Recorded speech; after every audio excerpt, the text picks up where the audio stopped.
निवडणुकीची 4 एप्रिल नामांकन भरण्याची शेवटची तारीख। शेवटच्या दिवशी अमरावती लोकसभा निवडणुकीच्या भाजपच्या उमेदवार नवनीत राणा यांनी नामांकन सभेपूर्वी महाराष्ट्राची कुलस्वामिनी आई अंबा व एकविरा देवीची महाआरती करून निवडणुकीचं रणशिंग फुंकलं।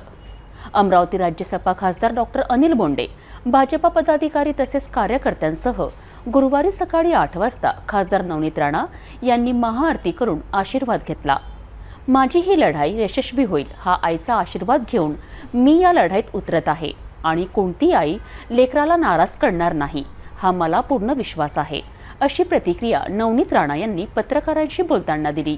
अमरावती लोकसभेच्या भाजपच्या उमेदवार नवनीत राणा यांची नामांकन सभा सकाळी दसरा मैदान येथे झाली।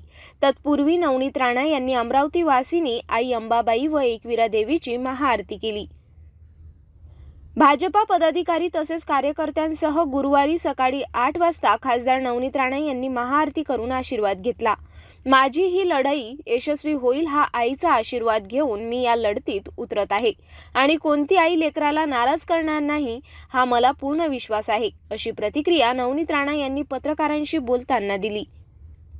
श्री एकविरा देवी संस्थानचे सचिव चंद्रशेखर कुलकर्णी यांनी शाल श्रीफळ देऊन नवनीत राणा यांचं स्वागत केले आणि शुभेच्छा दिल्या। अंबादेवी संस्थानचे पंडित श्रीपाद जोशी यांनी मंत्रपठण केलं।